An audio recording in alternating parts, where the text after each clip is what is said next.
Let's go. Welcome everyone to today's webinar on how to create a supportive environment for neurodiverse employees.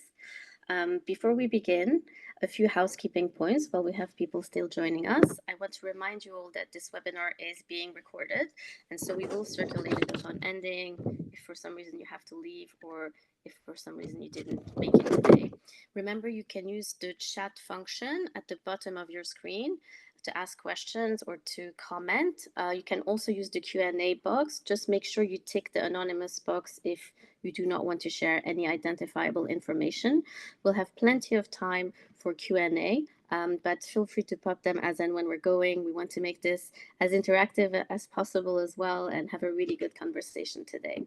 So just quickly, if you've not met me before, I'm Céline Crawford, your Fertifa host for today. I run the people and ops function here at Fertifa. Like many of us, I have a personal story with reproductive health, and having been also a chief people officer for many, many years, you can say I've experienced both sides of the coin, hopefully giving me a unique perspective.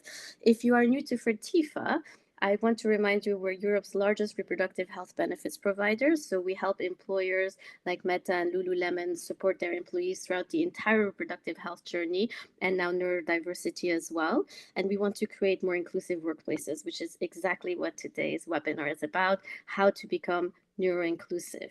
So I'm so excited for our guest today, and to help us educate on this topic, I'm delighted to be joined by Jess Meredith, the CEO of Referring Minds. Jess, would you introduce yourself to our guests, please? Yeah, of course. Thanks so much for having me to talk about something I care very much for.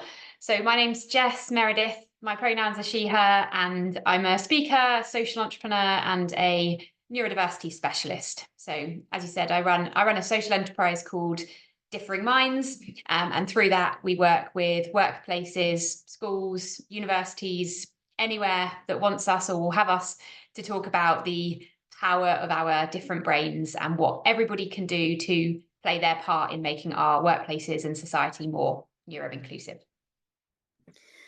Wonderful. Thank you so much for this introduction.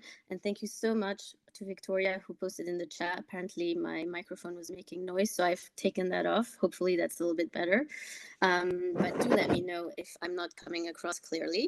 So thank you, Jess, again. Now on to the theme of the day, neurodiversity at work. We know that 1 in 5, so 20% of the population is considered neurodivergent. So neurodiversity, inclusion, and accommodation at work is crucial, which is what we're going to talk about today. We're going to have a Q&A format to our conversation that's going to be into 3 parts. The first part is what is neurodiversity in the workplace. The second part is how can we support employees in the workplace who are neurodivergent, and we're going to end on the Q&A as well. So I'm really excited for that.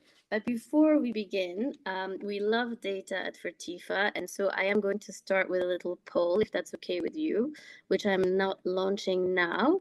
Hopefully you can see that on your screen, and I'd be super grateful if you take a moment to answer. Question number 1 is providing your employees with neurodiversity support a priority for your business this year?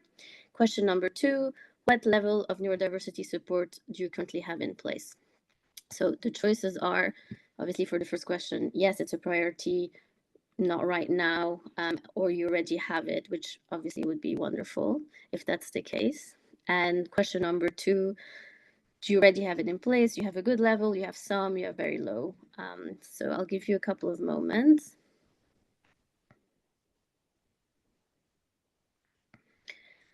Still have a few more people to vote. Thank you for voting so promptly. I really appreciate it. So looking at question number 1, Jess, is providing employees with neurodiversity a priority?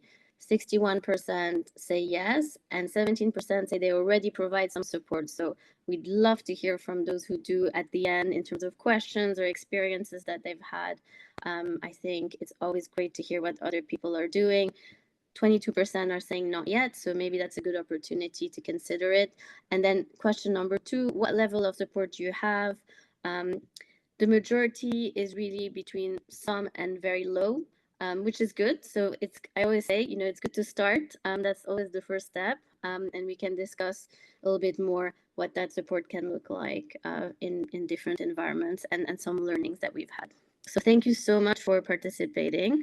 I'm going to end the poll now. Wonderful. I'll share the results as well so you can see. Perfect. So, Jess, the first part of the webinar is really to understand what neurodiversity looks like in the workplace. And so I'm going to start at the very beginning, which is like a very simple question, but what is neurodiversity? How would you define neurodiversity?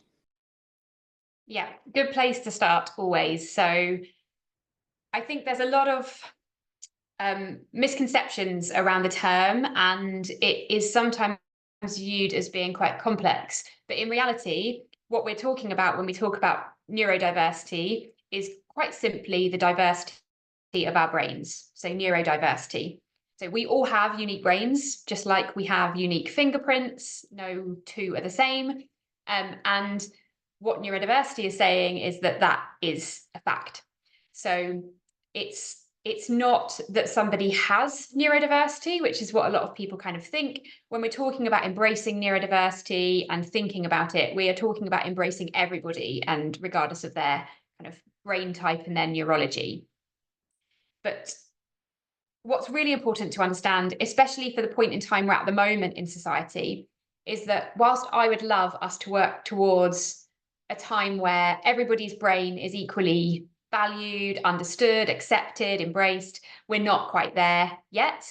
So for the majority of people, in terms of how they communicate, process information, experience the sensory world, a number of different kind of traits and ways of being, they're quite similar. They're sort of more fundamentally similar. And that's the majority of the population. But then we have a smaller group of people whose brains are more fundamentally different when you think about how we experience the world. And those are people who might be identified as being autistic, ADHD, dyslexic, dyspraxic, have Tourette syndrome, OCD, bipolar, I could go on. And there's a lot of complexity around the language, there's a lot of nuance around the language, but for the purposes of today, I will call those people neurodivergent people. So those people who think more fundamentally differently and sit in the neuro minority. And then for the rest of the population, the neuro majority, I use the term neurotypical. But some people, rather than neurodivergent, would describe people as neurodiverse or neurodistinct, neurospicy. There's lots of different terms. So basically, when we're talking about neurodiversity, we're talking about everybody, but it's useful to categorize. We love categories as a society into those people who think and experience the world more typically, neurotypical people, and then that smaller group, as you mentioned, not actually that small, but up to 20% of people, neurodivergent people who are experiencing things in a more different way. I've never heard neurospicy before, so I'm definitely going to take that away. Thank you so much. Neurosparkly is the most recent one that I've sparkly. heard as well. Okay, I love that. I think that's so useful to share all these words. And yes, you're right. Even though we're not going to spend a lot of time on the specifics of ADHD, autism, etc., if you have any questions at the end, we can consider those as well. So thank you so much for explaining neurodiversity. So in turn, when we talk about neuroinclusion, what do we mean? So that is essentially saying we want to include or provide an inclusive environment for everybody, regardless of their neurology. So regardless of whether you're neurotypical or neurodivergent, what we're doing here is we're creating a space, workplaces in this context, that is inclusive for everybody. So neurodiversity is just the fact that we're all different. Neuroinclusion is what we all need to do really to make sure that everybody is accepted, embraced, and included. Absolutely. And I love how you always say, it doesn't have to be complex. There are some simple things that we can put in place, and even explaining it in simple terms. And yes, sometimes we need to categorize to understand a bit better, or label, as you were saying. It does help to, come up with a plan and understanding. So turning into strategy, why would you say a neuro inclusion strategy is important in a workplace, or if someone is considering implementing it or they don't have it yet? So I think one of the main things to think about is, as you've already mentioned, and I just mentioned too, that number. So I think people sometimes don't realize that there are so many neurodivergent people. So it's estimated now that up to 1 in 5 of us are neurodivergent. So there are lots of people. There will be people that you're working with. There will be people who you're friends with, maybe your family members, you might be neurodivergent, often whether you realize it or not. So simply knowing that it affects an awful lot of people is one of the key reasons to try to create an environment that works for everybody. On top of that, for me, if you start to think about the benefits of neurodiversity, for me, it's obvious. Why would you not want to create a workplace full of people who think differently and experience the world in a different way? Because when we bring those groups of people together, we'll challenge each other's thinking and we solve problems. We are more innovative, more creative, because simply by the nature of bringing different groups of people together. So I think that's why it's really important to think about how we include people, because you want people to be in an environment in which they're comfortable, they feel safe, and then they can thrive. Because crudely, and I don't like talking about this a lot because I want to do this because it's the right thing to do, but from a business's perspective, it's also the right thing to do because it absolutely helps how that business performs. And we've seen that in the broader ED&I space, I think, for a number of years now. And it absolutely exists within neurodiversity as well, because it's literally the way that we are doing things that is impacted. So I think that's why it's really important to start thinking about neuroinclusion, and specifically to kind of go forward with a strategic approach is vital, because a lot of people will think in the short term, what can we do quickly? And we will go on to talk about that, I know, and there definitely are some things. But having a strategy that kind of takes you from where you're at now, which may be nothing, which is absolutely fine, no judgment from me. It's only really being talked about as much as it is now in the last couple of years. How do you go from wherever you are now, because no organization is perfect, to where you want to be, and to be providing that more inclusive space? And that has to be through some kind of strategy, some kind of approach that's going to work, that's realistic for you as an organization. Absolutely. I think that's so important. And yeah, looking forward in the second section to talking about that. Sticking with the employee for a minute, though, how can neurodiverse employees advocate for their needs in the workplace? I think sometimes, how do they get started? How do they take that first step? Yeah, so I think before I go on to that, and I will answer that question because it's really important, it's also important for everybody listening to realize that it's not just that person's responsibility. So I believe really wholeheartedly that it's not just the responsibility of the neurodivergent person, but it's also not just the responsibility of the organization. It needs to be both. So the organization, first of all, needs to create an environment in which people are comfortable to self-advocate, because you can have the best self-advocacy skills in the world. You can know exactly what you want and need in order to thrive. But if you haven't got yourself in a safe environment, you don't have a safe manager, you don't have the kind of support in place, you might not want to share that. And for a lot of neurodivergent people, we've had really difficult experiences perhaps in the past sharing that with people. Maybe it's been dismissed or invalidated or, ignored, or, it can be very, very challenging. So when that's happened to you once, it can make you far less likely to want to share. So as an organization, you really need to create a culture where people know it's going to be safe and accepted to be a neurodivergent person. So if you've created that, hopefully people will start to share their neurodivergent identity with you.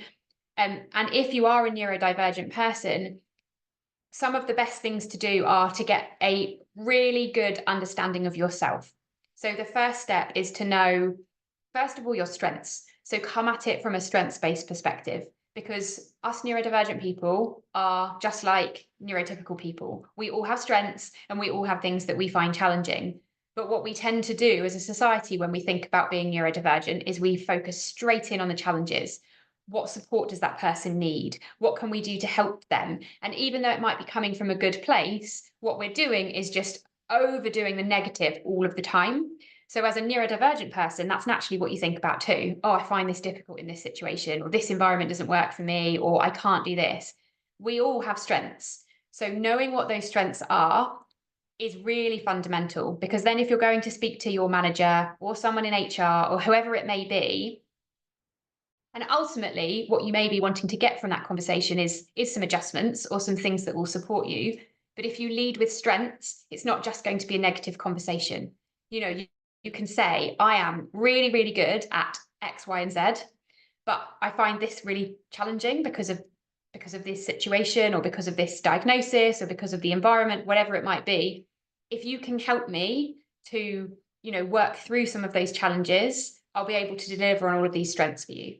So it's your responsibility, I think, as an individual, to bring that to the person that you're sharing it with, to be able to kind of kickstart that conversation in a really positive way. And then alongside that, I think often as a neurodivergent person, we can think, right, yeah, we need help with certain things, or perhaps because the environment is not suited to us, because it's not always about us, it's just about the environment.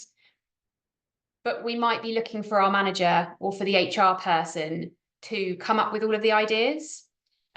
Equally, it happens the other way around. The HR person or the manager might be thinking, well, they're neurodivergent, they must know themselves what they need, so I'm going to ask them. And again, I don't think it's either party's responsibility on their own, but I think everybody needs to be bringing some ideas and some thoughts to the table. So as a neurodivergent person, do some of your own research and your own thinking. If you know there are certain things that you find challenging, or certain things that you need in order to optimize your strengths, research what that could look like. Bring those ideas to the table when you go and have your conversation with your manager or HR or whoever it may be, so that you can very clearly say, these are my strengths, these are some of the things I find more challenging, and this is what I think would be really helpful for me. Wonderful. So what I've heard you say is that, it's not just one person's or individual's responsibility. You have the employee, the manager, and HR, and collaboratively to have an open and safe communication to come up with a plan that might be best for the person involved, and everybody essentially is chipping in. And also, furthermore, to almost tailor and personalize to each individuals, because also, everyone will have their own strengths, as you were putting it, but also their own developmental areas. It doesn't mean if you're neurodivergent, you're all going to have the same strengths and the same developments. I think that's also important. And so you do need that one-to-one plan that is, working alongside you to be able essentially to maximize, your happiness, how you feel, your setup, whatever that is. We can talk about that a little bit more. Did I get that right? Yeah. Absolutely. And I think if anyone is on this call thinking, well, shouldn't we be doing that for everybody, understanding everybody's strengths and challenges and figuring out what works for them? Yes, we should. And I say this a lot when I talk to organizations, and I say, but are you doing it right now? And they're like, oh, no, not really, not consistently, not for everybody. So yes, it is vital for everybody. It's just even more important for neurodivergent people. Wonderful. So this is perfect to help us move to the second meatier section of our conversation, which is really about how we create a supportive environment for neurodiverse employees, and specifically, firstly, thinking about how do we accommodate all the different types of neurological differences in an inclusive way. So this is when I think some people can start to think, oh, it's actually really complex because there's so much for me to think about. So just to kind of quickly go back to what we talked about at the beginning when we were talking about those definitions, being neurodivergent as a term is not a medical diagnosis. It's a social construct. So it's a word to describe people who experience the world in different ways, think in different ways, and process things in different ways. It's not, like I said, it's not a diagnosis. So no one actually owns the rules about what is and isn't classed as neurodivergent, and there's a lot of debate about it in the community. So from my perspective, I don't think it's a particularly healthy debate. I'd rather we didn't worry about it. If someone wants to identify as being neurodivergent, I don't see any harm in them doing that. I think we should just respect everybody's opinion and perspective on that. So it's impossible for me to say, here's a list of all of the things that counts as neurodivergent. When we talk about it, a lot of people will focus in on sort of, I say the top three, not because they're top, but I can't think of another term for it. But everyone always talks about dyslexia, ADHD, and autism. But there's so much more. You have dyscalculia, Tourette syndrome, acquired brain injuries, learning disabilities. I could go on. There's lots and lots.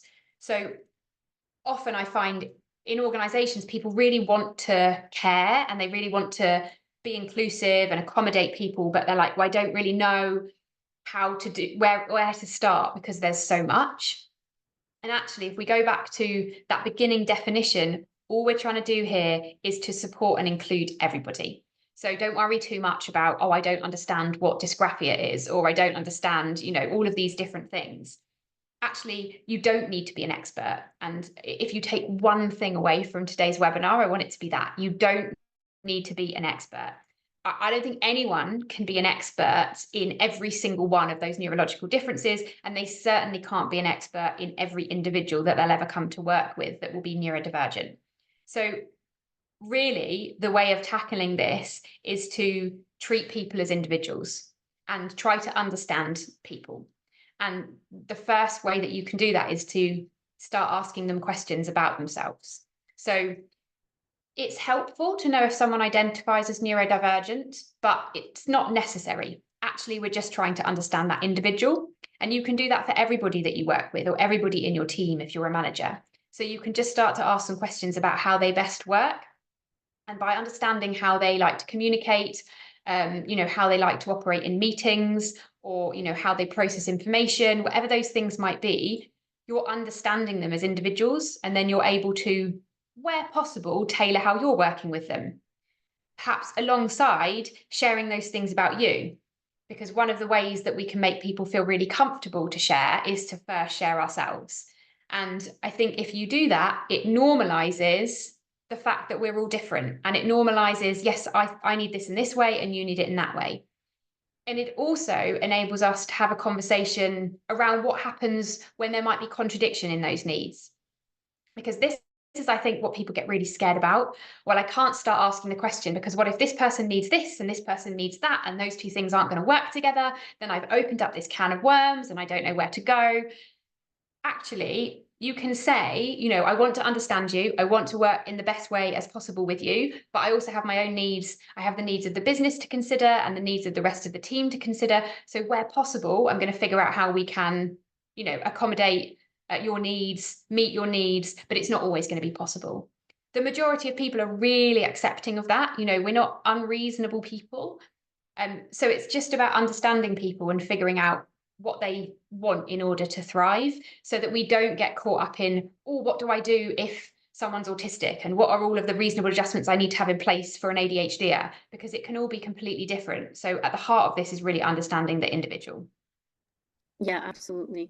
I think something we often say as well, when it comes to any of these situations, is also it's okay to get it wrong to get it right. I think sometimes what happens is people are so worried to get it wrong, whether in how they're expressing themselves or suggesting something that's not right, that it's kind of a paralysis. And so it's almost giving the permission, we're not going to figure everything out from the first go. It's a work in progress. We have to continue to collaborate and discuss, and eventually we'll get to a place, but it's okay to get it wrong. Do you agree? I totally agree with that. And I think that's why it's really important to have this long-term strategy. And you're basically saying, as an organization or as an individual, I care about this. I want to do it, but I'm not an expert. I've got a lot of learning to do. I expect there's other people around me who have got a lot of learning to do as well. And quite frankly, as a society, we're learning all of the time. I think don't worry if you're not an expert, because we are learning so much in this space at the moment, because there's so much outdated research, bias in the cumulative research when it comes to what we've looked at historically for autism and ADHD specifically, that we are really uncovering a lot more about what it means for people. So if you feel like you don't know, that's okay. And also if you feel like, well, I always say that we all have our own unconscious biases. I still hold them, even though I've been doing this work for years and years, because what mainstream media and kind of the education system and all of this stuff teaches us about neurodiversity doesn't come from a neuroaffirmative approach. So it really teaches us about a normal way of being, and then the abnormal way of being, or the right and the wrong way. And actually what we know now is that that is just not true. And neurodiversity is about, accepting everybody for their differences, creating environments that work for everybody, rather than changing the individual to meet that. So if you still hold that kind of bias and that thinking, it's not your fault. You just need to then kind of go on that learning journey yourself to try to figure out what part you can play and how you can change the culture of the organization that you're in. Absolutely. I love that. And I think people loved what you said just there. So Obviously, we have a lot of chief people officers, HR directors, people on people teams on the call today. So if they wanted to implement a change tomorrow to accommodate neurodiverse people, where can they start? What can that look like? So I think the first thing that organizations should do is have some kind of statement of intent or policy, if you like. Policy always sounds a little bit too structured and difficult, and people get worried about what to put in it. Really, you just want to create a statement of intent that says, we want to be a neuro-inclusive organization. We're going on our journey. These are some of the things that we might want to do. But right now, kind of what we're trying to get across is that we care. And you want to push that out internally so people know. You might want to ask people what their experiences are. You might want to ask people what ideas that they've got, because one of the best places of finding all of that is within your organization itself, because you'll probably uncover some things that can be done quite quickly, and change things like that. The other thing I think is really good to do is there's two parts. Well, neurodiversity, being neuro-inclusive will take a long time, right? And you can never be 100% neuro-inclusive because it's an ongoing journey.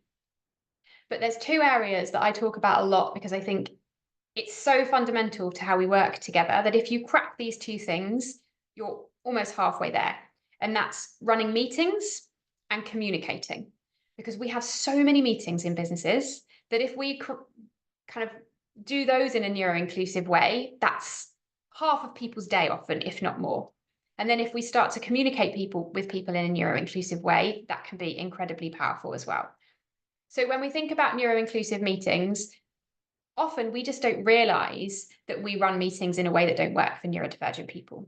So things like making sure we're really clear about the expectations in a meeting, the format of a meeting, why we're there, what's expected from somebody.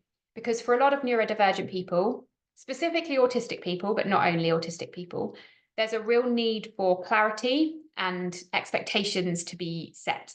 And in the absence of that, it can be really anxiety inducing.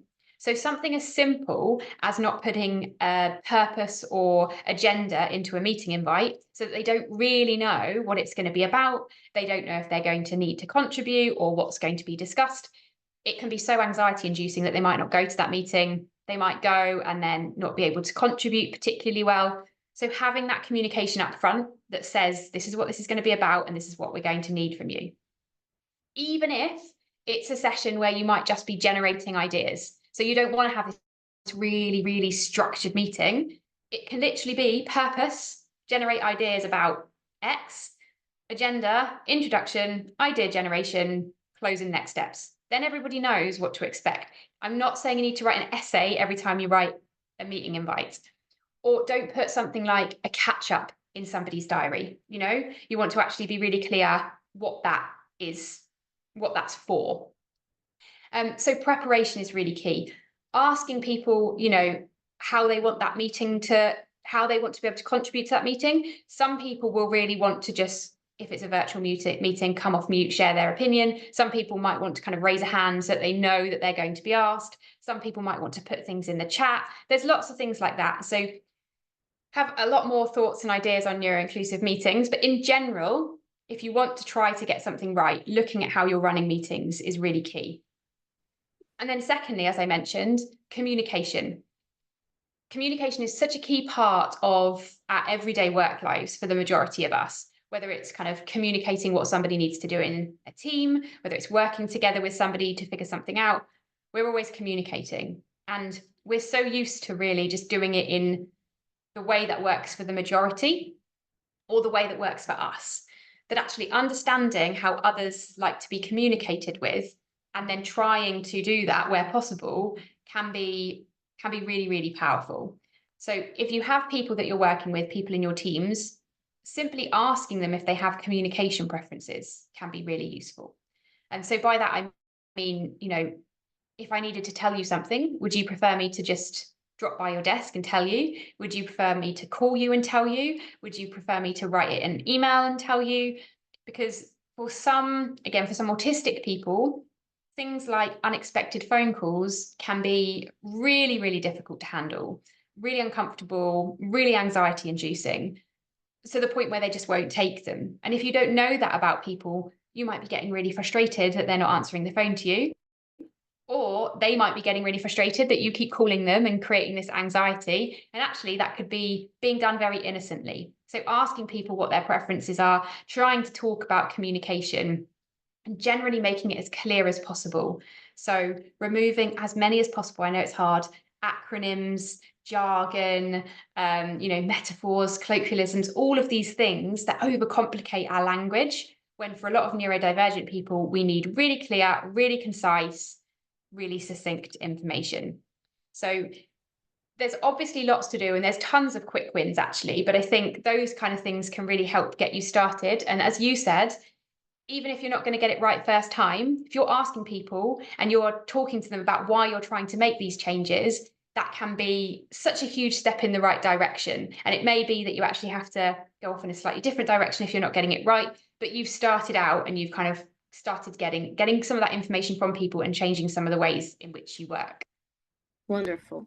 So to sum up quickly, firstly, a statement of intent, even if you don't have a policy, just to show that you care about neuroinclusion, and then really trying to understand what people need in terms of how you're running meetings and how you're communicating with them, because a lot of companies are virtual these days as well. I know that there are studies around virtual meetings for neurodivergent people and how they feel about that. So that's a whole other webinar, so we won't go into too much detail, but even things like that are very quick wins are very useful. And actually, I'm going to post in the chat, oh, it didn't work, but I will do it again, a couple of links that you have shared with me, so that people can go, and one of them is 22 questions to ask your team member. Don't worry, I'll repost now, and a neuro-inclusive meetings guide. And this brings on actually nicely to a question we've had. Now that we've spoken about kind of short-term strategies, what about longer-term strategies? Someone asked, are there any model strategies that you could suggest we check out or even share with us?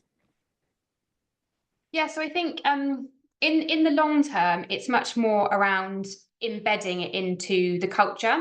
So it's kind of taking that statement of intent and figuring out how we then make it happen. And so I think one of the core components to this has to be training, because the only way that you can really create a culture that works for everybody is by making sure that all managers, for example, understand what neurodiversity is and how to be neuro-inclusive. Because if you are a neurodivergent person and you share that with somebody, you need the manager on the receiving end of that to know what to say, how to work with you, to create like a plan, as we talked about, and to contribute their own ideas about what could work best. So I think training up people in a company is really, really important.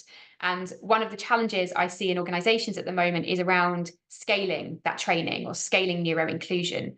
Because what people are, a lot of organizations are really good at the moment is doing a sort of introductory training session, a workshop or a talk. And so they get that conversation going within an organization, but they sort of don't know where to go next. So I think the key challenge is figuring out how you scale that information and that creation of the culture. So at Differing Minds, it's two of the things that we are doing at the moment, trying to do more with organizations so it doesn't become that kind of tick box, and you actually have this long-term strategy for training up everybody in the organization, creating internal expertise, making sure you have all of the kind of policies and guidance in place, because we've talked quite a lot about neuro adjustments, things that you can do, specifically understanding the individual, but also on the other side of it, it's how can we create a workplace and an environment that works for everybody from the outset. So sometimes there will always be adjustments that are needed, things that people need differently, but also actually there's probably a lot in the way that we do things at work, where it is for the majority of companies, that we just haven't necessarily thought about the needs of everybody. We've thought about the needs of just those few people. So actually, what can we do to make sure that if we are running an event, for example, that we have thought about those people who might need to take a break and not sit through hours and hours and hours of talks, or will need a quiet space to go to. Maybe we give them some fidgets, focus tools, that kind of thing to use in those events. Maybe we offer an alternative, like virtual option for those people who can't be, whatever it might be, you're thinking about all of that at the outset, as well as having things that are adjustments for people. So I think there's the training part, there's kind of creating internal expertise and threading it through everything that we do within the culture becomes really, really important. And also one of the really, really great ways of making an organization neuro-inclusive is to have a network. So often these networks kind of come about from individuals within organizations that want to kind of make change and want to share their views. And if that isn't happening naturally, I would always encourage people to try to create a network or ask people if they want to create an ERG, because that can be such a great hub for people who share ideas, share how it's going currently in the organization, can be a bit of a voice for neurodivergent people, and can also catalyze change. They'll often have the capacity to actually try to make some of these things happen. So I think there's lots that you can do. And if even those few things that I mentioned feels overwhelming, just really know that you can't do that overnight. You can't do that in a month. You can't do it in a few months. We're talking here about a years long strategy to create an environment that works for everybody. I think the majority, not all of them, but the majority of neurodivergent people are quite realistic about how much time this is going to take to really kind of thread through and start to embed in the culture of our society and organizations. But having a plan and showing people that that's what you're going to do can be really powerful, and not expecting it to happen overnight. Because what we're trying to do, as I mentioned before, is almost change the mindsets of every single individual that works in that organization, because that's what is needed. It can't be a few people that are, championing neurodiversity and everyone else is just ignorant to it. It needs everybody to understand it. And sometimes that's the hardest thing to realize, because if we want to change the mindsets of everybody whose mindsets have been exposed to this current narrative around neurodiversity for decades, that's not going to happen in a month. That's going to take years to unlearn all of that stuff, much like we're doing for lots of other areas of ED&I. And I think we have to be realistic about that. Yeah, absolutely. I think that's such a good point. And so you mentioned ERGs, you mentioned, networks in general. I think it's very important to signpost as well, right? Do you have any advice as to how best to signpost? Because it's great having the best policies or, the best support, but if people don't know about it, how is it reaching the right people? What are your thoughts? So I think each organization will probably have a good idea of how people find information in their own organization, where are the best places to put them. But the key thing here is, I think, to over communicate it. It's not a case of, here are some resources, we're going to send them all out in an email and we're going to expect everybody then knows where to find them, or we're going to pop them on our intranet and then we're going to hope that people find them if they need them. You need to over communicate all the time. So if you have, a reasonable adjustments policy or a neuroinclusion policy or some training materials, whatever it might be, you want to be putting that in onboarding processes so people know exactly where to find them. But as we know, when people get onboarded, they are bombarded with information, they get overwhelmed really easily. So you also want to make sure that that is then communicated out regularly to people and via different routes. So it might be that it goes via the network if you create a network. It might be that it goes via manager training. It might be that it goes out, once a year to everybody in the company. But I think you can never communicate these things too much, because for people that don't need a reasonable adjustments policy, won't need to know where to find it, it just doesn't matter. They just won't listen to it. But if you do need it, you probably don't remember a year ago when you were onboarded where they said that would be on the intranet, for example. So it really is about communicating regularly and in different places. Absolutely. I think that's so important. What's really important as well is, let's talk about, leadership buy-in, right? Because you could have ERGs, you could have, employees, managers, and HR teams working really well together, as we said in the beginning, and trying to get that support. But how to get leadership buy-in to support neuroinclusion? Have you seen it done well? What advice do you have for people that, want to get that buy-in? So you are absolutely right that this is one of the key steps to getting this right. And I've worked with organizations who have done this really well. And I've also worked with organizations who have either thought, oh, it's going to be too difficult, or let's just not worry about it. And it just doesn't land as well, because you can have managers trained up who know what to do. You can have neurodivergent people who want to advocate for themselves. But if you don't have leadership buy-in, that's not going to change the culture, because they're the people really that are leading the direction of the company, leading how much that culture is then embedded into everything that they do. So it is so, so vital. The way that I've seen it done really well is to get leadership talking about it. It's not enough to tell them what we need to see being done. It's just not enough to send them some resources. You really need to get those people in a room and get them talking about neurodiversity.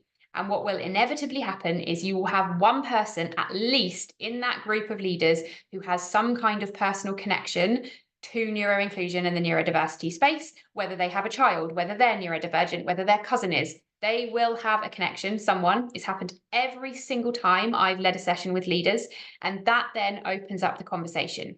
And even if they don't, what we can do is get people talking about it, get them to realize that there's so many of us, that it's really important, that it's not doom and gloom, and it's not all about challenges. We have amazing strengths. We are an amazing asset to organizations, and also to get them to realize that it can be really simple. This is about understanding individuals and catering to their needs, and that will work for everybody. So I'd say, if you want to do this, if you want to take it seriously, having a facilitated discussion amongst leaders is a really vital step in that, so that they get on board with it, they want to get behind it, and they realize why it's important.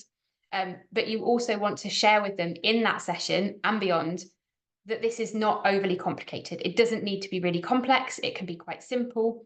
And the other thing that is vital that they understand, and that everybody understands actually, is that there are many things that you can do for neurodivergent people that benefit everybody.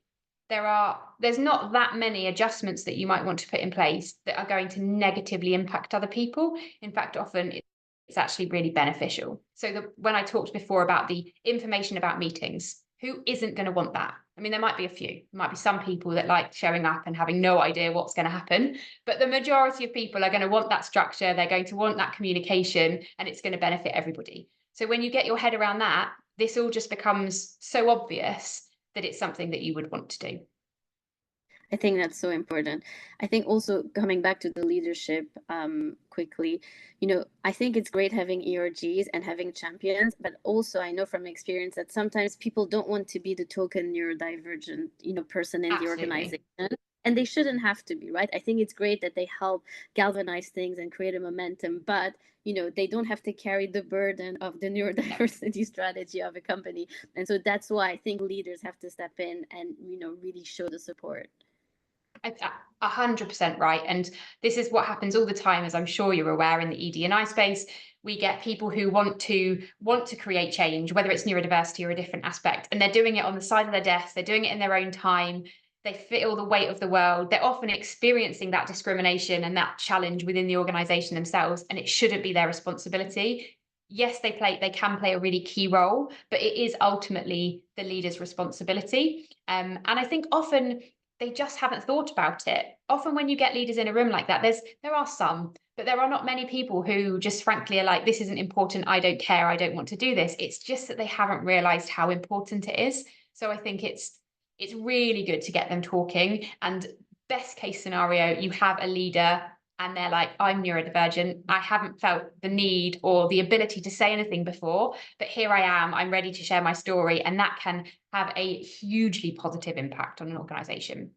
Absolutely. Absolutely love it.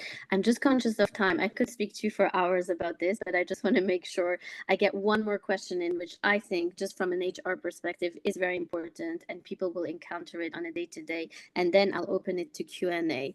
And really it's around performance, right? So how do we know when an employee is having performance issue that it's because maybe the environment hasn't been supportive or inclusive enough to accommodate them, or whether it's actually a true performance issue? And I think that can be quite tricky to navigate. So what's your experience with that? So this comes up a lot. And I think, first of all, we have to recognize that whilst I am a huge advocate for neurodivergent people, I think we are amazing. We are as amazing as neurotypical people. there are some neurodivergent people who aren't going to be very good at their jobs, or there'll be some neurodivergent people who are in a job that doesn't work for them. There will be some neurodivergent people who aren't very nice people. It's just a fact of life. And we've had to, unfortunately, in the space, create this binary view of you either think it's doom and gloom or we're all superheroes. Actually, it's just in the middle. It's just far more balanced than that. We are just human beings like everybody else. So I think we need to recognize that there will be some cases where there are performance issues. But often people think that there are more performance issues than there are because we haven't understood how people work. We haven't understood what barriers exist to them, and we haven't understood how to make things more accessible and so that they're able to thrive. So I think if you do what we've talked as a manager, perhaps if you do what we've talked about throughout this, which is to try to understand that individual. So you shared in the chat one of our resources, the 22 questions to ask everybody that is in your team. So that doesn't mean you have to just single out the neurodivergent people. This is about understanding how people like to be communicated with, how you can support their well-being, how they experience the sensory environment, just general questions that are relevant to everybody, but they will be more relevant to neurodivergent people. So if you've understood that, you hopefully have then enabled them to share things that will work for them. And you've then created an environment that will work for them a little more. You're working with them in a way that will enable them to thrive. So you will end up with less people who are hitting that kind of performance management process and challenges. So when you get to that point, you can hopefully understand that actually this is the fact that it isn't right for them because I've made these changes. They've been able to talk to me about being neurodivergent, perhaps. They've been able to say, you know, I'm ADHD and therefore I need my tasks broken up into smaller chunks. I need you to give me really clear deadlines. When I'm talking about some of these things, when people think adjustments are really complicated, this is what we're talking about. We're not talking about expensive equipment. Sometimes we are, but not always. We're not talking about kind of really laborious things. Often this is just around clarity. So if you've done all of that, and you're still finding that it's not working, then perhaps it is a performance management issue. And at that point, you should feel more confident that you've been able to tackle quite a lot of that stuff before. Whereas what tends to happen for most people is they're not having those conversations. Someone's joining a team or they're joining an organization and they're just expected to fit into how everything's been done all of the time. And then they can't operate like that. And they go straight into a performance management process without anybody understanding. So actually, you need to do that bit up front. And so then you can feel a bit more confident that what you're actually handling in a performance management situation is a difficulty with that role or an inability to kind of work within that role. Such good advice. Thank you so much for this practical insight. So I'm just conscious we are already at 1:50 p.m. So I am opening the Q&A. If you have a question, pop it into the chat. We have one question actually following up on performance issues. So with performance issues, where do we stand as an organization where a staff member has had reasonable adjustments, has had an access to work grant, and then moves the goalpost on what they say they require? Yeah, this is a difficult situation because I think I don't obviously know if that's a specific example. I don't know the ins and outs of it. If the person has changed what they feel they need, it could be as a result of better understanding what they need. So for some people, they might not know. So I'm a late diagnosed neurodivergent person, adult diagnosed. I've only been diagnosed for about 3 years now. I'm still going through a process of understanding what I need. So there may be, probably not from one day to the next, but over time, I will get a better understanding of what will work for me. It may be that we tried something else. Maybe you put in some reasonable adjustments. It was a bit trial and error, didn't work for me. Now I've got a different idea. That is absolutely reasonable. I think that does happen a lot of the time. However, if it's a case of we put all of these things in place, they didn't work, and now you feel like for you as the HR person or the manager, it's obvious that that role just isn't right for this person, but they don't want to accept that and they kind of want to share more ideas of things that you could try. It does become more complicated. I think as far as the legalities are concerned, neurodivergent people, disabled people are protected under the UK Equality Act. So here, you know, as an organisation, you have to be putting in reasonable adjustments to ensure that people with those protected characteristics aren't undergoing any discrimination, so that you're leveling the playing field essentially. So whilst it's a grey area, that's what you have to make sure that you're doing. I think it really needs to be on a case-by-case basis, and sometimes reasonable adjustments can take a little while to figure out how they're going to work. If what they're asking for you feel is not deemed to be reasonable, then I think over a certain period of time with a certain number of adjustments in place, you probably can be reasonably comfortable that you have tried what you can, and that may need to go down a different route. I think one of the mistakes that I see organizations make is they often think, right, we're going to just implement these reasonable adjustments, and it's kind of a one-way thing. Reasonable adjustments really need to be quite holistic. So what can you do in the environment? What can you ask the individual to do? Because sometimes it's things that they need to do. What can you ask the manager to do or the rest of the team to do? But also, what's the long-term approach? So for some neurodivergent people, coaching can be incredibly helpful to implement those reasonable adjustments or to implement those ways of working for themselves. And I think often that gets missed. So as a neurodivergent person myself, I've had the most incredible coaching, and without that, I would not be as good at my job as I am. So I think it's really something worth considering over the long term, and also training for the people around that person as well. It's all well and good putting some reasonable adjustments in place, but if the rest of the team don't understand why, or what they can do and why it's important, it can feel a little bit us and them to the neurodivergent person. So it needs to be reviewed holistically, if that makes sense. Absolutely. I think this is a great place to end. I want to be respectful of people's time. Thank you for these amazing questions. As we said, we've put some resources in the chat. If you want to chat more, you can contact someone on our team as well. Jess, I've absolutely loved our conversation today. Such practical advice as well. I think even myself and everyone here will go away with some tips, and such an important topic to continue educate ourselves on. So thank you for joining us, and hopefully to be continued, as there's a lot to discuss on this topic. Thank you so much. Thanks so much for having me. Wonderful.